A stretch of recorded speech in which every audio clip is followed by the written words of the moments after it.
나도 이제 은퇴하면 성가대석에 들어가서 노래 부르겠습니다.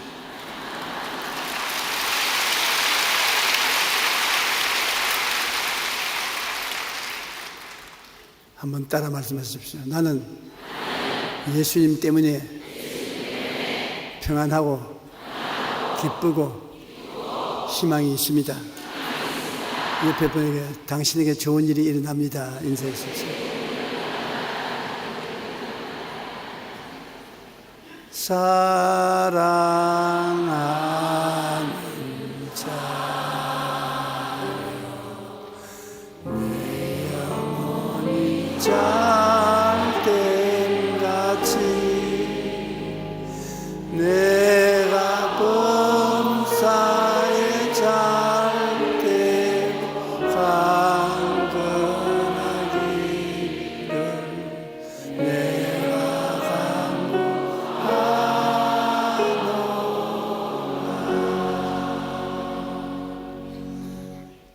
저는 여러분과 더불어 근원적인 목마름이라는 제목으로 말씀을 나누겠습니다. 모든 사람은 마음속에 근원적인 목마름, 즉 고독을 가지고 있습니다. 이 고독의 문제는 화려한 인기 있는 삶을 산 사람일수록 깊이 느끼는 허무감입니다. 세계적으로 유명한 춤추는 사람이었던 여성은 그의 고백에 그 여성 이름은 이사도라 둔간이라는 여성인데 자기는 대중 앞에서 춤을 추고 수많은 사람에게 박수 갈채를 받고 하지만은 자기의 숙소에 들어와서 침대에 몸을 던지면 한없이 울었다고 말했습니다. 왜냐하면 그 마음속에 고독을 채울 수가 없었다고 말한 것입니다. 유명한 사람일수록 그 마음속에 고독을 저 많이 체험한 사람들입니다. 이 고독의 문제는 화려한 인기 있는 삶을 산 사람일수록 깊이 느끼는 허무감입니다. 외로움 속에는 슬픔과 허무감으로 세상을 버리는 사람들도 많이 있습니다. 미국의 듀크 대 메디컬 센터 정신과 의사들이 1974년 전직 미국 대통령 37명 가운데 절반가량의 사람들이 정신적인 문제를 갖고 있다는 것입니다. 그 중에 가장 심한 것이 우울증이었는데 주된 원인 중에 하나가 고독이라는 것입니다. 미국 백악관에서 대통령으로서 미국을 다스리는 사람들이 우울증에 걸려있고 고독감으로 몸부림치고 있다는 사실을 알면 놀라운 사실입니다. 제27대 대통령 윌리엄 태프트는 세상에서 가장 고독한 곳이 백악관이라고 말했었습니다. 또한 기자가 백악관 안주인들의 소감을 모았는데 백악관에 있는 것이 호화로운 감옥 속에 갇혀 있다고 말했고 외로운 장터에 그들은 살고 있다는 표현을 했다고 말합니다. 대통령처럼 높은 지위에 있는 사람도 고독의 문제에 예외일 수가 없습니다. 오히려 화려하고 인기 있는 삶을 살은 사람일수록 더 고독의 깊은 괴로움을 느낄 수가 있는 것입니다. 원래 하나님이 사람을 지어 놓으셨을 때는 고독함 없이 살려고 지어 놓은 것입니다. 하나님은 사랑이에요. 사랑은 혼자서 있지 못하기 때문에 아담과 하와를 지어 놓으시고 함께 대화하며 사랑 속에서 행복을 누리려고 하셨습니다. 그러므로 원래 아담과 하와는 고독이 그 인생에 있을 수가 없습니다. 그런데 불행하게도 마귀의 꿰매에 빠져서 하나님이 먹지 말라는 선악과를 따먹고 죄를 지어서 하나님과 원수가 되어버리고 마는 것입니다. 하나님의 말씀을 짓밟고 자기들 마음대로 나아감으로 말미암아 하나님과 원수가 되고 그 결과로 하나님이 짓지 아니한 고독이 저들의 영혼 속에 다가오게 된 것입니다. 왜냐하면 하나님과의 교통이 단절되었기 때문인 것입니다. 생명수의 근원에서 끊어졌습니다. 하나님과 서로 교제할 때 생명수가 하나님께서 흘러나와 그들 마음속에 기쁨과 만족을 누리는 것입니다. 여러분, 사랑하고 좋아하는 사람을 만나서 대화를 하면은 마음이 얼마나 밝고 맑고 환해지며 즐거움, 행복이 있는 것입니다. 그러나 원수하고 만나보십시오. 마음의 즐거움도 행복도 평안도 없는 것입니다. 생명수의 근원이 끊어졌기 때문인 것입니다. 믿음, 소망, 사랑, 의, 평강, 희락, 즐거움, 행복감 등의 목마른 사람들이 얼마나 많습니까? 사람들은 모두 다 자기 마음을 활짝 열어놓으면 감추어 놓았던 마음의 실상이 나타나게 되는 것입니다.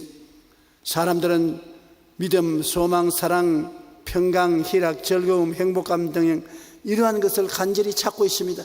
물질적인 세계 속에서 그런 것을 찾아 소유할 수가 없다는 절망이 있습니다. 창세기 3장 17절로 18절에 아담에게 이르시되 내가 내 아내의 말을 듣고 내가 네게 먹지 말라 한 나무의 열매를 먹었은즉 땅은 너로 말미암아 저주를 받고 너는 내 평생에 수고하여 그 소산을 먹으리라. 땅이 네게 가시나무와 은근키를 낼 것이라 했는 것입니다. 땅에 살아야 될 아담과 하와가 가는 곳마다 땅이 그들을 반발합니다. 가시와 은근키가 나옵니다. 가시와 은근키에 찔리면서 상처투성이가 되어 살아야 합니다. 하나님과의 사랑관계가 끊어졌기 때문에 고독한 곳에 원수들이 그들을 공격해 오는 것입니다. 아담과 하와는 땅에서 화평을 누릴 수가 없어요. 땅이 아담과 하와와 원수가 되어 있습니다. 그리고 또 문제는 둘이가 함께 잘 살아야 되는데 부부간에 갈등이 있습니다. 그들이 죄를 짓고 난 다음 하나님께서 말씀하기를 아내는 남편을 사모하고 남편은 아내를 다스리라고 말했습니다. 그러니 아내는 남편을 사모하고 남편을 섬기려고 하니까 그게 힘들거든요. 이상에 꽉 맞고 참으로 같이 있어서 좋은 남편을 섬기는 것은 괜찮은데 그렇지 않는데 괘씸하고 쥐어받고 싶은 남편에게 순종을 하고 섬기고 살라니까 별로 마음에 재미가 없어요. 그리고 남편은 아내를 다스리라고 하는데 여러분, 남을 다스리는 게 쉽지 않습니다. 강아지도 다스리려면 달라드는데 아내를 보고 잔소리를 자꾸 하면 아내가 고분고분 받아들이나요? 며칠 전 텔레비 인터뷰하는 것을 들어보니까 남편들에게 아내하고 절대로 다투지 말라고 하면서 하는 말이 자기가 아는 병우에서 아내하고 말다투어 이기는 남자는 한 번도 못 찾아봤다 그랬습니다. 남자들은 말을 할 줄 몰라요. 다투어 가지고서는 그 말의 천재인 아내에게 어떻게 이깁니까? 제비같이 저잘거리는데 반판 칩니다. 그러니 이상과 현실의 괴리가 있어 부부간의 갈등은 없어지지 않습니다.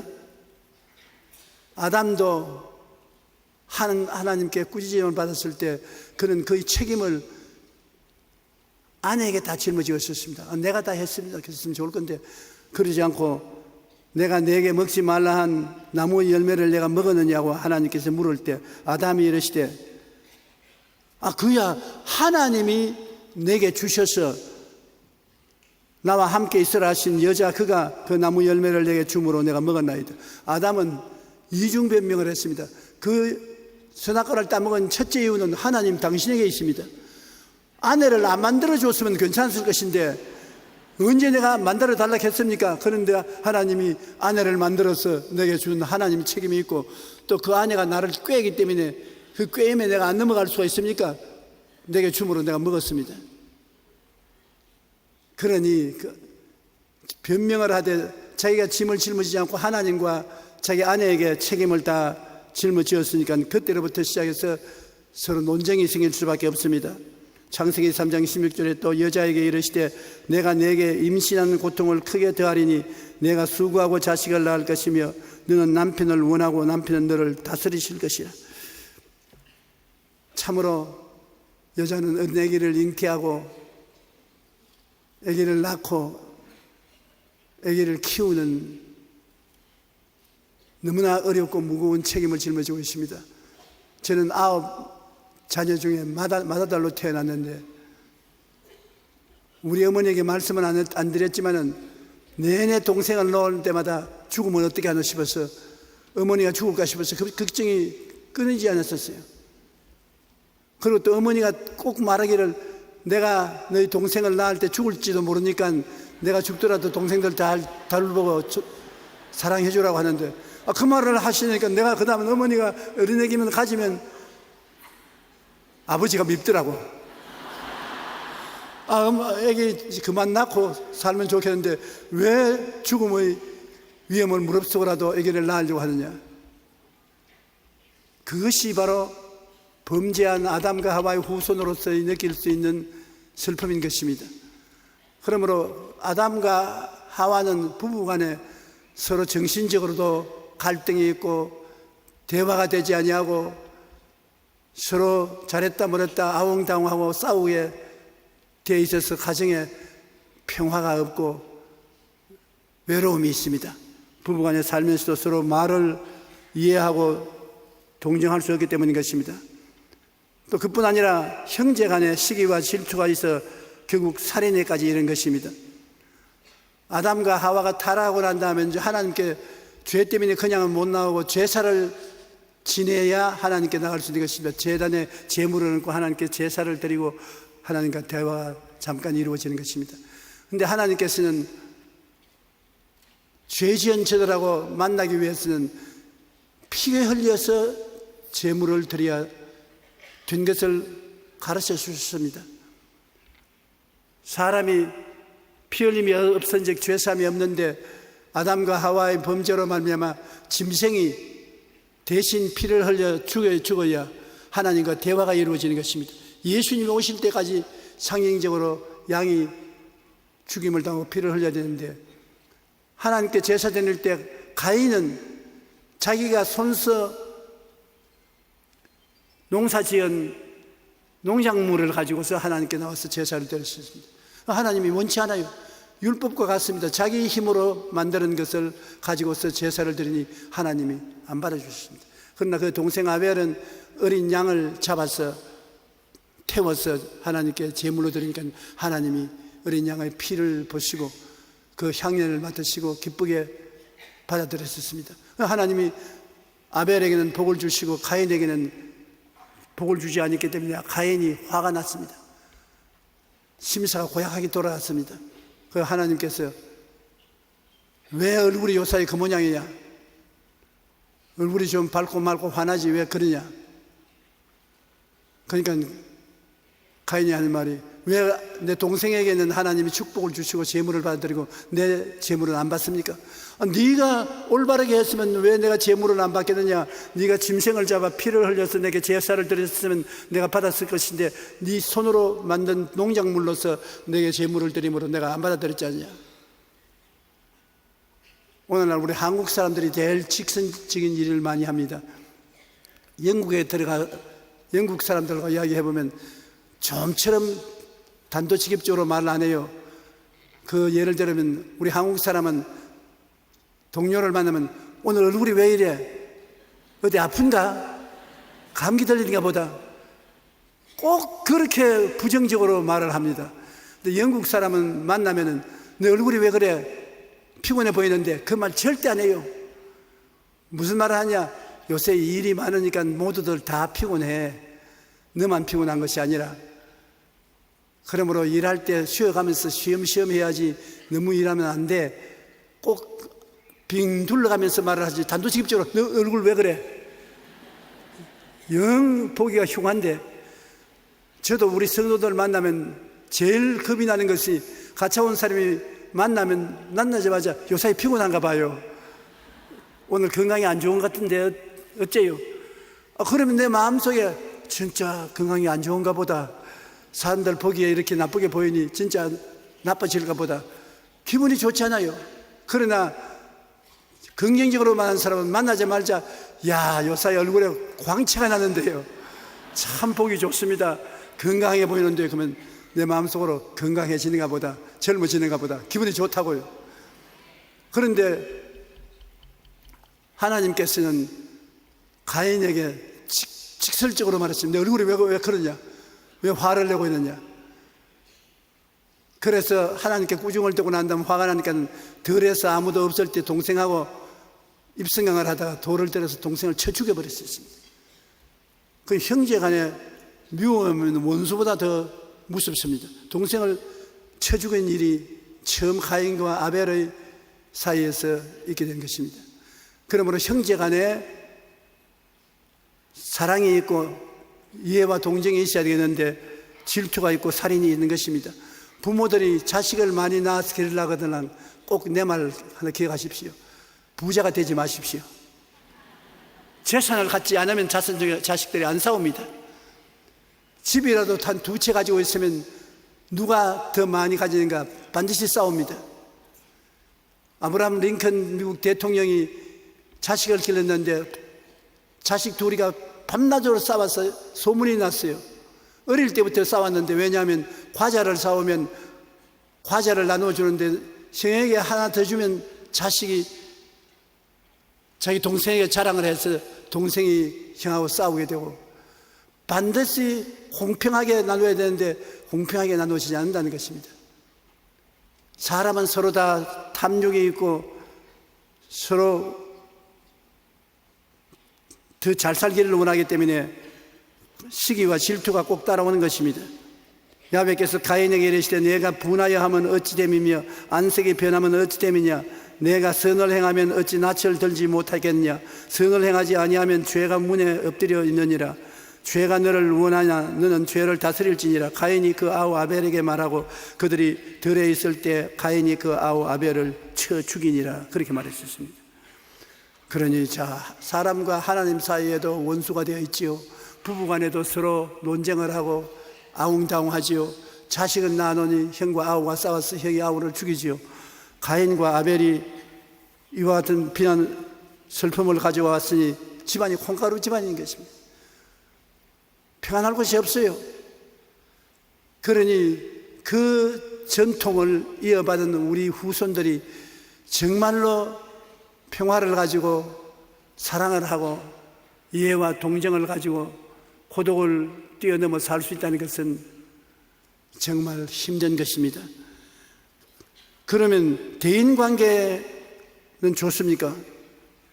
대인관계도 좋지 않습니다. 여러분, 사람이 이웃과 사랑하고 이해하고 동정하면 좋겠는데 이웃과 관계 속에서 언제나 시기와 질투가 있습니다. 남이 나보다 잘 되는 것 보기가 쉽지 않습니다. 대인관계가 언제나 투쟁이 있습니다. 어디 가서 그런 것을 볼 수 있습니까? 쉽게 볼 수 있어요. 국회에 가십시오. 국회. 모였다면 싸웁니다. 한 번은 어버가 개를 잡아서 자기의 바구니에 잡는데요, 개를 잡아서 바구니에 넣는데 그 뚜껑을 안 닫습니다. 그냥 잡아서 넣고 하는데 국회의원 2사람이 산책을 하다가 그 옆을 지나가면서 자기들이 국회의원인 것을 말 안 하고 어버를 보고, 여보세요, 이 개를 잡아가지고서 뚜껑이 없는 통에다가 넣으면 기어 나가버리면 어떻게 하면 되겠냐? 그분이 가만히 싸보더니, 국회에 가보십시오. 국회의원들이 누구든지 좀 나아간 사람 귀에서 잡아 당기잖아요. 개는 뚜껑이 필요 없어요. 잡아 넣어놓으면 기어 올라오는 사람 밑에서 잡아 당겨가지고서 개는 절대로 못 나가게 합니다. 꼭 국회와 안 가집니다. 그 말을 하고서 국회의원 2사람이 걸어오면서 입이 쓰디쓴 침이 나오더라는 간증을 적어놓은 거 보았습니다. 사람은 서로 끄집어 당기고 싸우게 돼 있어요. 그러니 평안이 없습니다. 전도서 2장 22절로 23절에 사람의 해 아래서 행하는 모든 수고와 마음에 애쓰는 것이 무슨 소득이 있으랴? 일평생에 근심하고 수고하는 것이 슬픔뿐이라 그의 마음이 밤에도 쉬지 못하니 이것도 헛되도다. 해 아래 사는 사람은 삶이 다 수고롭고 애써 살아가는데 일평생에 근심과 수고만 있지 소득이 뭐냐는 것입니다. 시편 25편 16절 17절은 더 비참하게 말하고 있습니다. 한번 따라 읽어주십시오. 주여, 나는 외롭고 괴로우니 내게 돌이키사 나에게 은혜를 베푸소서. 내 마음의 근심이 많사오니 나를 고난에서 끌어내소서. 참말 아닙니까? 우리가 살아가면서 우리 생애를 살펴보면 외롭고 괴로운 일이 많고 마음에 근심이 끊하지 않습니다.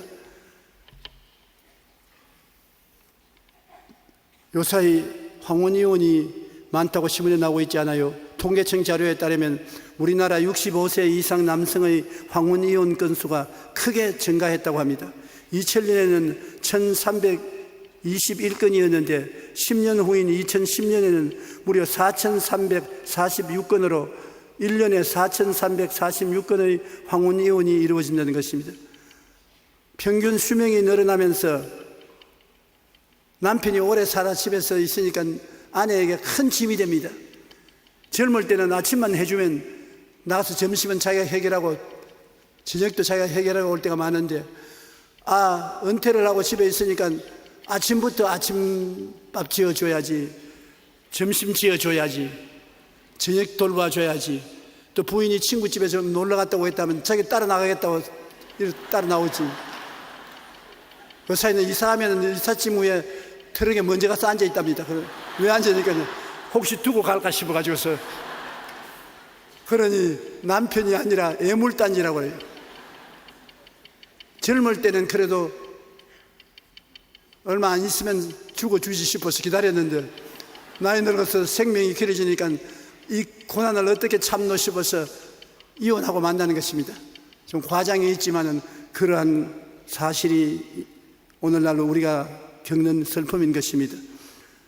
뭐냐면 평균 수명이 늘어나면 남편이 퇴직한 후 부부가 함께 있는 시간이 길어지다 보니 그간 살아오면서 갈등을 해결하지 못하고 골이 깊어지던 부부들이 더 견디지 못하고 이혼을 선택한다는 것입니다. 부부 사이에도 이해와 사랑받고 싶은 목마름이 있습니다. 그런데 이것이 채워지지 않으면 갈등이 생기고 심하면 파경에 이르게 되는 것입니다. 고독은 모두가 느끼는 정신적인 감기입니다. 나는 고독하지 않다, 거짓말입니다. 나는 감기 안 들린다. 감기 안 들리는 사람 누가 있습니까? 감기는 다 들립니다. 그건 감기가 너무 세기 때문에 감기가 들리는 것이 아니라, 살아가면 면역성이 약해지면 감기가 쉽게 들리는 것입니다. 감기균이 강한 것이 아니라 면역성이 약해지면 감기가 들리는 것처럼 고독도 안 가집니다. 내가 마음속이 비어 있으니까 쉽게 고독해지지, 주위 사람들이 안 돌봐주기 때문에 고독해진 것은 아닌 것입니다. 우리 모든 사람들은 하나님을 무의식 중에 사모하는 목마름이 있습니다. 목이 마른데 무엇에 목이 마른지 알지 못하고 있어 그렇지, 결국은 알고 보면 하나님을 찾는 간절한 마음이 그 목마름인 것입니다. 시편 42편 1절로 5절에 하나님이여 사슴이 시냇물을 찾기에 갈급함 같이 내 영혼이 주를 찾기에 갈급하나이다. 내 영혼이 하나님 곧 살아계신 하나님을 갈망하나니 내가 어느 때 나아가 하나님의 얼굴을 배울까? 내 영혼아 내가 어찌하여 낙심하며 어찌하여 내 속에서 불안해하는가? 너는 하나님께 소망을 두라. 그가 나타나 도우심으로 말미암아 내가 여전히 찬송하리로다. 결국에 우리가 목마른 것은 하나님을 찾는 것입니다. 집이나 명예나 권세나 돈을 찾지만은 그 속에 만족을 얻지 못하는 것은 그것이 우리에게 해답이 아닌 것입니다. 우리는 아담과 하와가 하나님과 교제하기 위해서 지음을 받았기 때문에 그 근본적인 영혼 속에 하나님을 찾는 갈급한 마음이 언제나 있습니다. 하나님 이외에는 마음의 갈급함을 채울 수가 없는 것입니다. 무엇을 하더라도 하나님 계셔야 만족하지, 하나님 없이 만족하지 않습니다. 주께서 집을 세우지 아니하시면 세우는 자의 수고가 헛되다고. 사람이 하나님 없이 집을 짓고 가정을 이루어도 하나님이 안 계시면 행복이 없습니다. 평안이 없습니다. 우리가 무엇을 하든지 하나님과 함께 하면서 사귀어야지, 하나님 없이 인간 홀로 행하면 고독은 한없이 따라오는 것입니다. 사람들은 모두 마음속에 한없이 이해와 사랑과 동정을 받고 싶은 목마름이 있습니다. 어떻게 해든지 이해를 해주고 사랑해주고 동정해주기를 원하시는 것입니다. 부부 사이에서도 그렇고 부모 자식 사이에도 그렇고 인간 상호간에도 그와 같은 것입니다. 골로새서 3장 12절로 14절에 보면 너희는 하나님이 택하사 거룩하고 사랑받는 자처럼, 이거 보십시오. 여러분이 택한 것이 아니라 하나님이 여러분을 택하사 거룩하게 하시고 사랑받게 만들어 주신 것입니다. 자격이 없는데 내가 어쩌다가 교회 나오냐? 하나님이 만세전에 나를 아시고 보시고 예정하사 택하여 주시고 거룩하게 하시고 사랑받는 자로 만들어 줬으니 너도 이웃에 대해서 긍휼과 자비와 겸손과 온유와 오래 참음을 옷 입고 누구에게 불만이 있거든 서로 용납하여 피차 용서하되 주께서 너를 용서하신 것 같이 너희도 그리하여 이 모든 것 위에 사랑을 다하라. 이는 온전케 맺는 띠니라. 너는 하나님이 택해 주시고 거룩하게 만들고 사랑받는 것처럼 만들어 줬으니 너도 이제는 다른 사람에게 긍휼과 자비와 겸손과 온유와 오래 참음을 옷 입고 사랑을 베풀어 주라 하는데, 내가 하나님께로부터 받는 것은 좋은데 이웃을 그렇게 나누어 준다는 것은 쉽지 않습니다. 여러분, 이웃을 보고 긍휼과 자비와 겸손과 온유와 오래 참음을 가지고 돌봐줄 수 있는 자신이 있습니까? 자신이 없습니다. 그렇기 때문에 성경에는 그렇게 하려고 노력을 하라고 여기에 가르쳐주고 있는 것입니다. 부부 사이에서도 부모 자식이나 인간 상호간 사이에서도 반드시 내가 먼저 이해하고 동요하고 사랑하려고 해야지, 저 사람이 나를 이해하고 동요하고 사랑하면 그 다음 내가 반대로 그렇게 해주겠다는 생각을 가지면 절대로 이해하고 동정하고 사랑할 수가 없는 것입니다. 사람은 아담과 하와 때부터 선악과를 따먹었는데, 선악과라는 것은 자기 중심으로 좋고 나쁜 것을 결정하는 것입니다. 선악 가치 평가를 자기가 하는 것입니다. 그러므로 삶의 가치 판단의 갈등이 반드시 있습니다. 남편은 아내를 볼 때 남편 마음에 좋고 나쁘다를 결정해서 평판을 합니다. 아내는 아내대로 선악 판단을 합니다. 남편과 꼭 같은 판단을 할 수는 없습니다. 그러므로 서로 이야기하면 다투게 되죠. 다투게 되면 그것을 잘 정리 못하면 큰 사고가 나는 것입니다. 우리 개인 자신도 그렇습니다. 자기 마음으로는 원하되 육신으로는 안 되는 것이 우리 삶의 처지인 것입니다. 내가 마음은 원이로되 육신이 약하도다. 갈등입니다. 자기 스스로 갈등을 다 가지고 있는 것입니다. 로마서 7장 21절로 24절에 내가 한 법을 깨달았노니 곧 선을 행하기 원하는 나에게 악이 함께 있는 것이로다. 내 속 사람으로는 하나님의 법을 즐거워하되 내 지체 속에서 한 다른 법이 내 마음의 법과 싸워 내 지체 속에 있는 죄의 법으로 나를 사로잡아 오는 것을 보는도다. 오라, 나는 공고한 사람이로다. 이 사망의 몸에서 누가 나를 건지느냐. 우리 다 공고한 사람입니다. 내 마음대로 안 됩니다. 마음에 선을 행하려고 해도 육체가 악을 행합니다. 마음에 사랑하려고 해도 육체로 미워하는 사람이 있습니다. 마음에 평안하고자 하는데 육체는 평안하지 않을 때가 있습니다. 갈등을 자기가 가지고 있습니다. 그러므로 자기 마음속에도 갈등이 있고 하나님과 자기 사이에도 갈등이 있고 부부간에도 서로 갈등이 있고 자식간에도 갈등이 있고 이웃과도 갈등이 있고, 인간 존재는 어느 곳에 가나 갈등이 있고, 갈등은 결국 대화가 잘 안 되므로 고독을 가져오는 것입니다. 인간은 치명적인 병인 고독의 병을 가지고 있는 것입니다. 이 고독의 병을 고치기 위해서는 하나님과 화목을 갖다 주는 예수 그리스도를 의지하지 않고는 절대로 마음속의 고독에서 해방될 수가 없습니다. 제일 첫째 인간은 하나님과 대화를 해야만 마음의 기쁨과 행복을 가지고 살 수 있는 것입니다. 왜냐하면 만들어질 때 하나님과 대화하기 위해서 만들어졌기 때문에 그런 것입니다. 그런데 하나님과 대화를 하려면 죄악의 담을 치고 있는데 어떻게 합니까? 우리 대신 죄를 짊어지고 죽음으로써 청산해 주신 예수를 구주로 믿어야 되는 것입니다.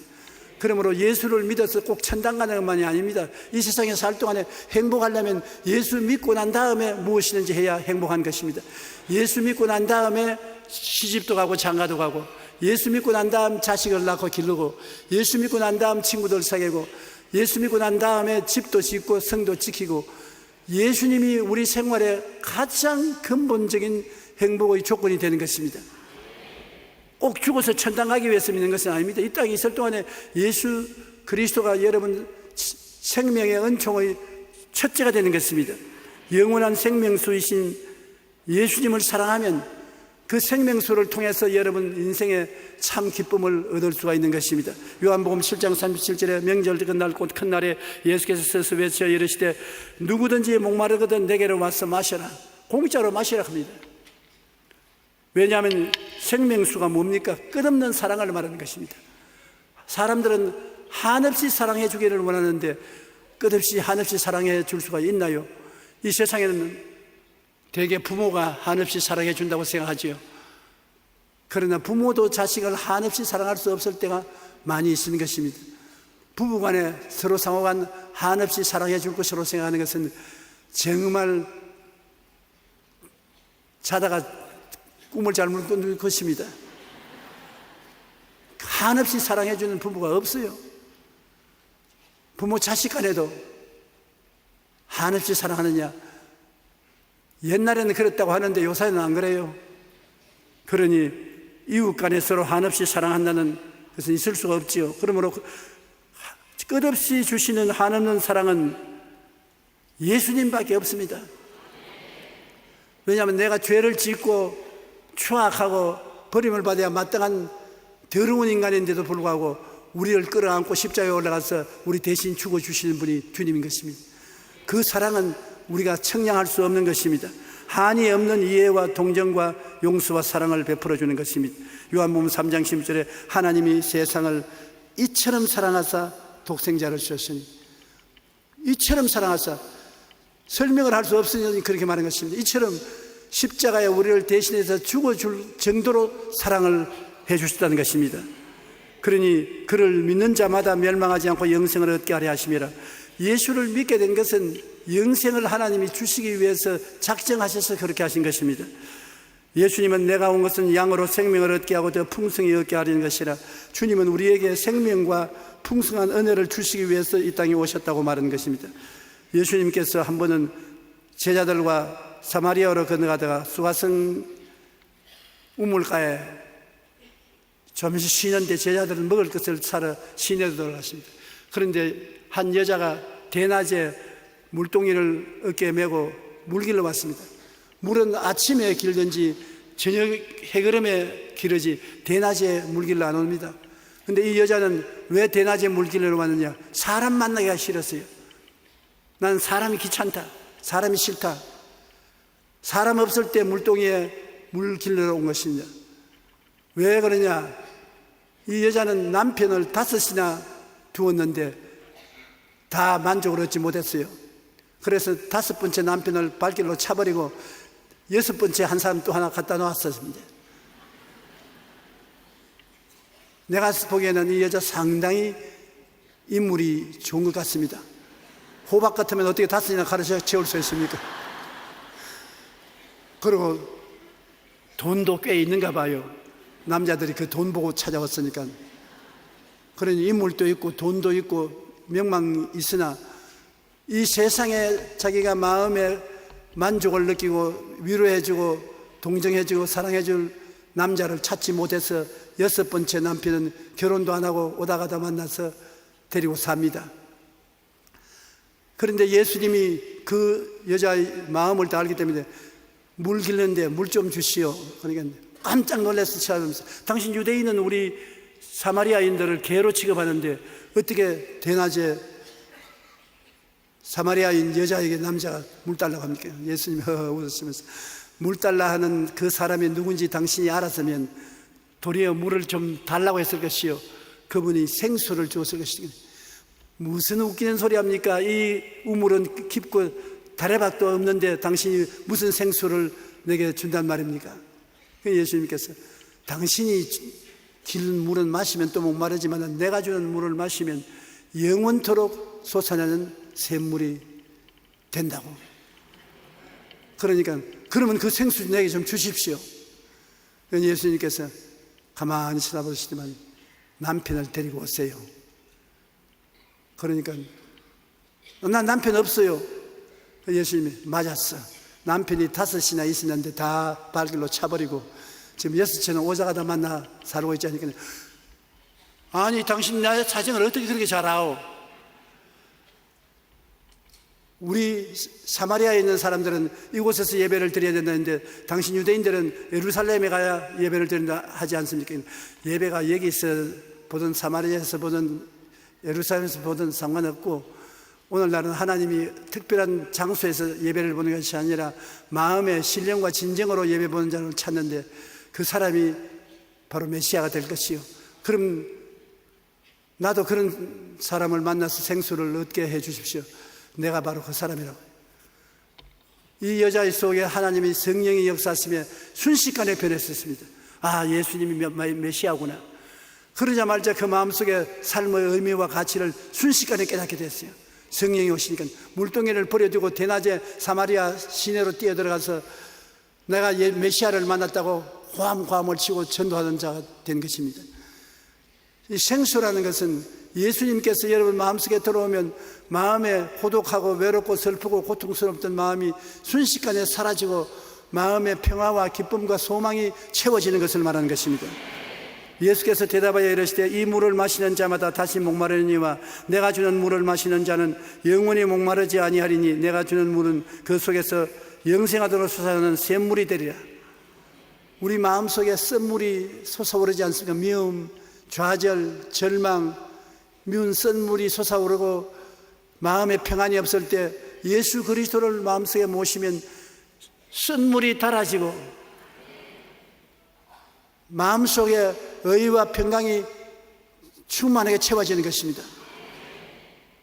가나의 혼인잔치에 가서 포도주가 떨어졌을 때 예수님께서 물을 항아리에 채우게 하시고 그 물을 포도주로 만들어서 잔치상에 내놓았던 것입니다. 예수님은 물로도 순식간에 포도주를 만드신 것입니다. 맹물은 향기가 안 나지 않아요.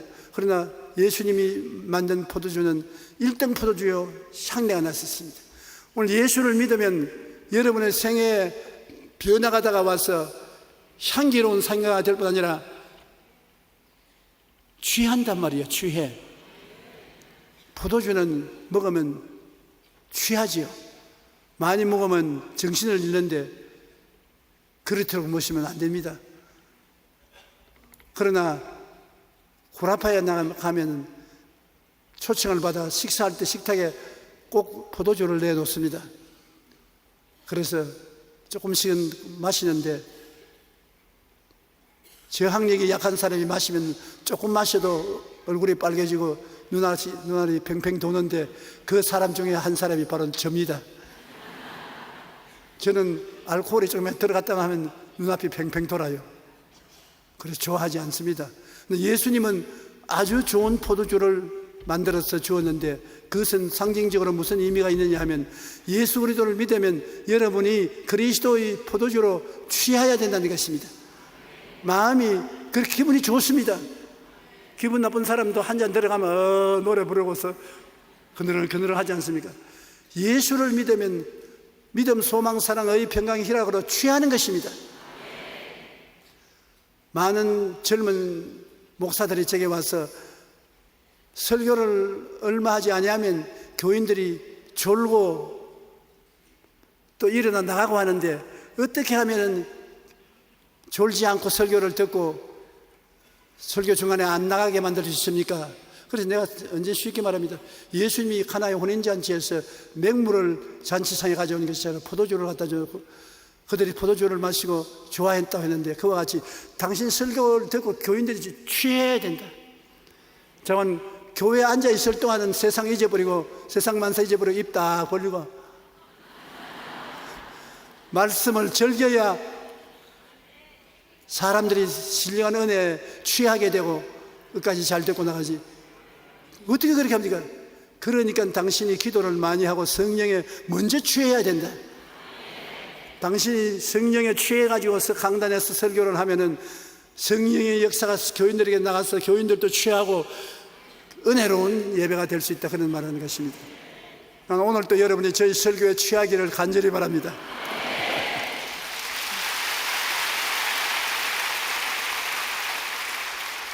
우리 주님께서는 우리가 인생에 슬퍼하고 고통당하고 원망하고 탄식하고 살지 말고 삶에 하나님의 은혜와 사랑을 받아 취하여 살기를 원하는 것입니다. 향기가 나기를 원하시는 것입니다. 우리는 우리 힘으로는 안 되지요. 예수님을 믿고 성령이 충만하면 그렇게 되는 것입니다. 주님께서는 우리 사람들을 정죄하지 않고 비난하지 않는 사랑을 가지고 있는 것입니다. 예수님의 사랑의 극대치가 가늠하다가 현장에서 잡힌 여자를 건져주는 장면이 나오는 것입니다. 우리 주님께서는요, 상한 갈대를 꺾지 않는다. 갈대가 상에 있는 것을 손만 대면 꺾어지는데 안 꺾이고 바로 세워주려고 합니다. 상한 갈대를 꺾지 않으시고 촛불의 심지가 다 되어서 끄지려고 팔락팔락 한데 훅 하고 이렇게 풀어 끄지지 않습니다. 지절로 끄지게 내버려 놓지. 그만큼 주님은 살리는 것이 목적인 것입니다. 주님은 심판을 베풀고 죽이는 것이 목적이 아니라 살리는 것이 목적인 것입니다. 한 번은 이런 새벽에 주님께서 성전 뜰에서 가르치는데 한 여자를 사람들이 끌고 옵니다. 머리채를 휘어감고 신발도 벗어버리고 울면서 끌려와서 예수님 발 앞에 군중들이 그 여자를 던져놓고 하는 말이, 이 여자는 가늠하다가 현장에서 잡혔습니다. 성경에는 이런 자를 돌로서 쳐 죽이라고 말했는데 당신은 어떻게 하겠습니까? 당신 말 듣고서 처리하겠습니다. 자, 예수님이 하늘나라에서 온 하나님의 아들이라고 하는데 당신이 하늘나라에서 주신 계명, 모세의 계명을 지키지 아니하면 어떻게 주의 종이 됩니까? 역습을 하려고 여자를 끌고 왔어요. 아주 동의가 나쁩니다. 가늠하다가 현장에 잡혔으면 남자도 끌고 와야 되는데 왜 남자는 안 끌고 여자만 끌고 옵니까? 벌써 동기가 나쁩니다. 예수님이 가만히 그들을 살펴보시다 말고 완전히 이 여자를 죽이려고 작정을 한 것을 알게 됐습니다. 손에 돌을 들고 있어요. 그래서 예수님이 엎드려서 손가락으로 글을 씁니다. 틀림없이 예수님이 십계명을 적어서 그렇습니다. 내 앞에 다른 신을 두지 말라, 우상에 절하지 마라, 하나님의 이름으로 망령되이 부르지 마라, 안식일을 거룩히 지켜라, 내 부모를 공경하라, 살인하지 마라, 간음하지 마라, 쭉 적어내라 하니까 이 사람들이 기고만장해가지고서 빨리 결정을 내리십시오. 당신은 어떻게 하겠습니까? 계명을 당신 적었는데 계명에 간음하지 말라고 했지 않습니까? 간음한 자는 돌로 쳐 죽이라고 모세가 말했으니 돌로 쳐 죽여야죠. 주님이 한번 다시 고개를 들어서 쭉 보시고 난 다음에 한 사람을 쳐보고 글을 적습니다. 또 두 사람 쳐보고 또 글을 적습니다. 자기들의 숨은 죄가 예수님 손가락 끝에서 다 적혀 나옵니다. 감추어 놨는데 인터넷도 없던 시절에 어떻게 알아냈는지 예수님이 그들 속을 다 들어보고 안단 말입니다. 야, 이 여자에게 돌을 던졌다는, 그 다음에 예수님이 돌을 들어서 나를 치면 반드시 죽겠구나. 한 사람은 실무시해보고, 야, 짐승에 물 줄 시간이 됐는데 물을 못 먹었으니 나 먼저 간다. 다른 사람은 아침에 아침상을 차려드려야 되는데 아침상을 못 차리고 왔으니 내가 빨리 가야 되겠다. 나는 간다. 다 변명을 말하고 도망을 쳤습니다. 한참 만에 예수님께서 마지막 글을 쓰고 고개를 들어보니 아무도 없거든요. 여자여, 깜짝 놀랐어요. 고개를 들어 주위를 살펴보라. 그 여자가 눈이 퉁퉁 부어서 옆을 쳐다보니 아무도 없거든. 너를 죽이려 하는 사람이 어디 있느냐? 정죄하는 사람이 있느냐? 아무도 없는데요. 그 예수님께서 나도 너를 정죄하지 아니한다. 집에 가서 다시 죄 짓지 말라. 그 예수님의 용서와 사랑이 말로 다 할 수 없이 감동적인 것입니다. 예수님이 그 여자를 당장 죽일 수가 있어요. 말 한마디로 돌로 쳐라 했으면 돌무지개 사이에서 죽었을 것입니다. 그런데 주님이 나는 너를 정죄하지 아니한다는 말은 오늘날 예수님이 우리에게 오신 것은 우리를 정죄해서 심판하러 온 것이 아니라 정죄를 벗겨주고 용서해주고 사랑해주기 위해서 온 것입니다. 정죄는 예수님이 받았어요. 여러분, 우리가 지은 죄는 예수님이 내 죄라고 받아서 주님이 십자가에서 대신 못 박혀 죽었지 않습니까? 세상적으로 생각하면 얼마나 바보 같은 일입니까? 자기가 짓지 않은 죄를 왜 자기가 책임지고 십자가에 못 박히는 것입니까? 그러나 자기가 끌어안고 십자가에 올라간 것입니다. 바로 이 여자의 죄도 예수님이 끌어안은 것입니다. 나중에 그 죄 때문에 십자가에 못 박혀 죽은 것입니다.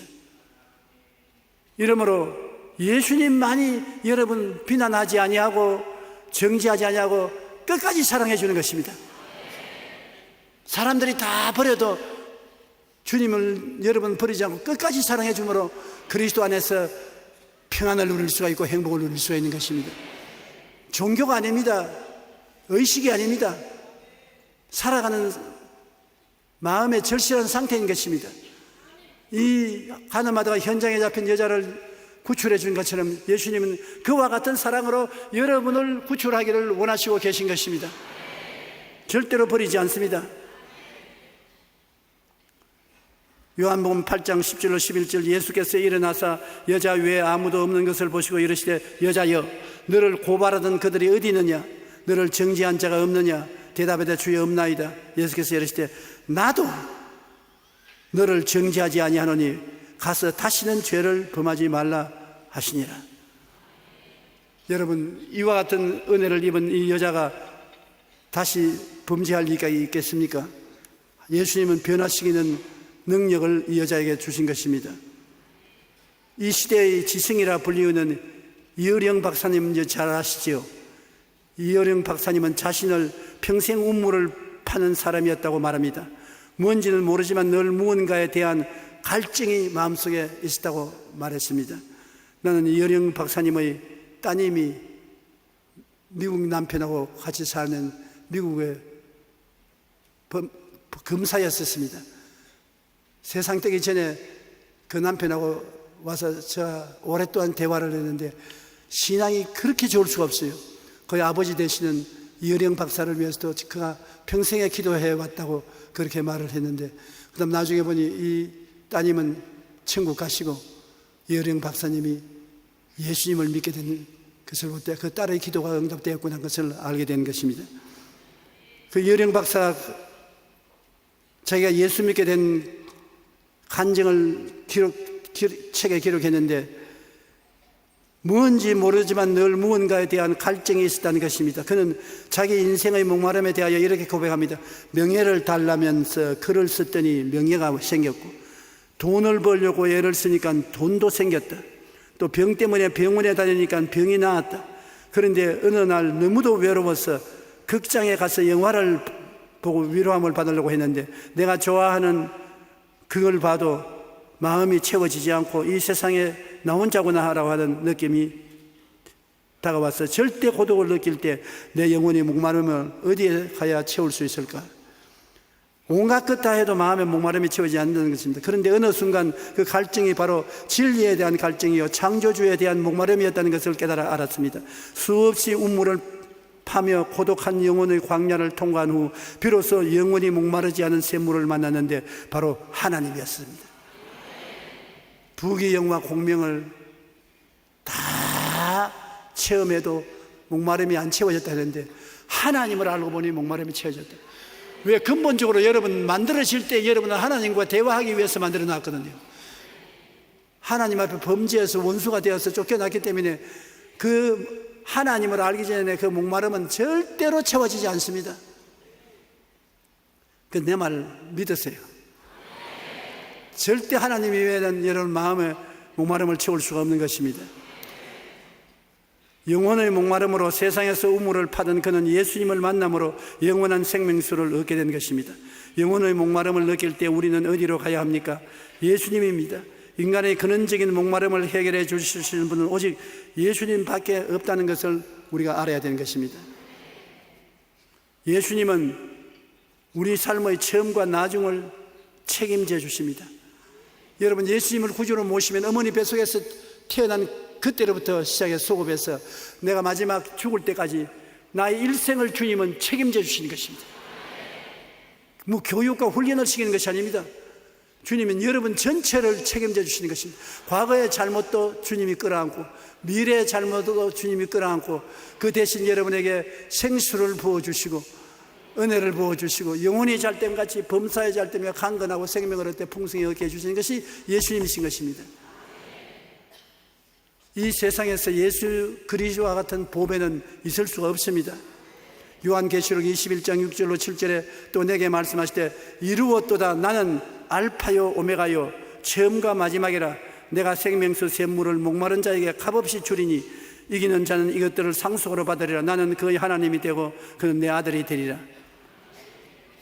알파는 헬라원의 처음 기억이고 오메가는 히읗 아닙니까? 나는 처음이요 나중이요 알파와 오메가가 된다. 그러므로 목마른 자에게 끝까지 대가를 요구하지 않고 생수를 준다. 그러므로 예수님을 구주로 모시고 여러분 마음이 답답하고 괴로울 때 주님께 목마름을 가지고 와서 기도하면 채워주시는 것입니다. 쓴 물이 달아지고 향기로운 생수로서 채워주시는 것입니다. 그러므로 믿는 사람이 예수 그리스도를 모시고 있다는 것은 이 질그릇 속에 보배를 안고 있는 것입니다. 말할 수 없는 큰 보배를 여러분 갖고 계신 것을 알아야 되는 것입니다. 예수님께서 뭐라고 말합니까? 수고하고 무거운 짐진 자들아 다 내게로 오라. 내가 너희를 쉬게 하리라. 무거운 짐을 네가 걸머지고 쓰러지지 마라. 내가 대신 짊어져 주마. 주님 십자가 밑에 우리가 들어가면 주님의 우리 짐을 다 당신 어깨에 옮겨 걸머지시고 마는 것입니다. 우리는 평안을 가질 수가 있는 것입니다. 볼지어다 내가 세상 끝날까지 너희와 항상 함께 있으리라. 그러면 지금 예수님 어디 계시나요? 여러분 속에 계신 것입니다. 여러분 속에 계셔요. 우리를 버리지 않고 여러분 우리를 떠나지 않은 것이 예수님 것입니다. 우리는 예수님 곁에 있습니다. 이 세상에서 버림당하고 한없이 외롭고 고독해도 항상 변치 않으신 예수님의 사랑의 손길을 잡을 때 주님은 뿌리치지 않아요. 다른 사람이 다 날 뿌리쳐도 예수님은 나를 따라와서 나를 끌어안아 주셔요. 왜냐하면 예수님은 그것 하기 위해서 세상에 오셨으니까. 예수님은 죄를 짓고 불의하고 추악하고 버림받아야 마땅한 사람들, 이 사람들을 찾아서 건져주기 위해서 예수님이 오신 것입니다. 잘 먹고 잘 입고 잘 살고 편안하다고 하고 아무 사람 도움도 필요 없다는 사람 주님 찾아오지 않았습니다. 수고하고 무거운 짐진 자, 죄 지은 자, 병든 자, 고통스러운 자, 버림받은 자, 이러한 사람들을 찾아와서 주님이 온전한 사람으로 만들어주시는 것이 그 하는 일인 것입니다. 그러므로 여러분이 못났다고 생각하고 도움이 필요하다고 생각하고 마음에 스스로 행복하지 못하다고 생각하면 바로 여러분이야말로 예수님이 와서 도와주려고 하는 사람이 되는 것입니다. 그러므로 이렇게 많이 모였는데 예수님이 이곳에 안 계시고 어디 계시겠습니까? 오늘 주님께서 우리 눈에 안 보이지만은 이곳에 계신 것입니다. 이 세상에서 우리가 제일 고통스러운 것이 외로움입니다. 외로움에 목말라 살 희망조차 잃어버려도 예수님이 계시기 때문에 생명수를 마시고 소생될 수가 있는 것입니다. 미국의 유명한 소설가였던 해밍웨이는 그 소설을 통해서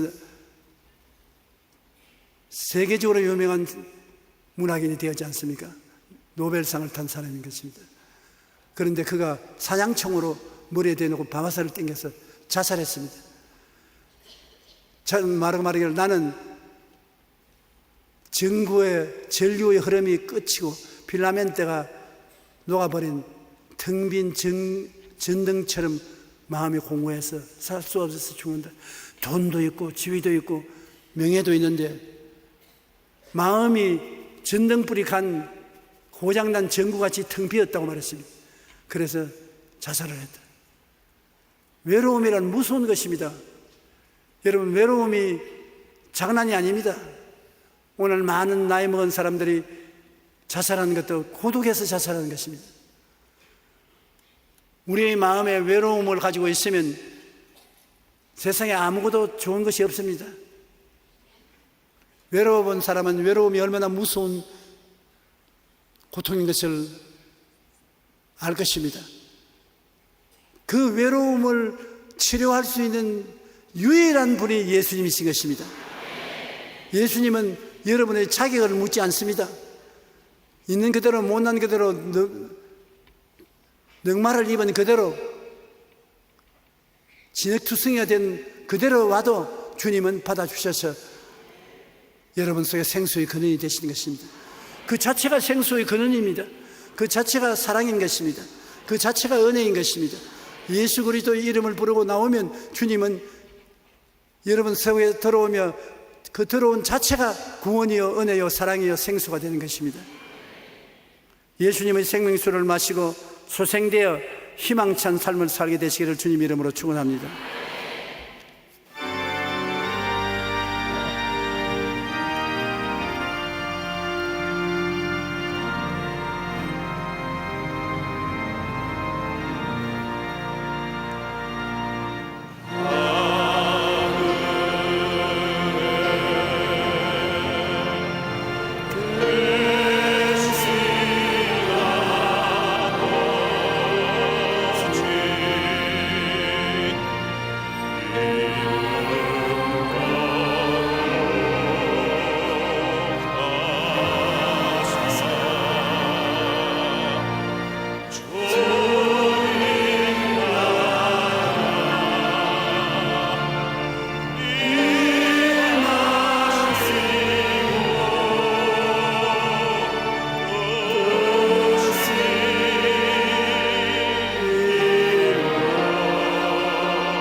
이제는 우리 주 예수 그리스도의 무한하신 은혜와 아버지 하나님의 영원하신 사랑과 보혜사 성령님 함께 계시고 내주하시고 충만하시고 이끌어 주심이 성회에 출석한 성도 개인 가정생활 자녀 위에 항상 함께 계실지어다.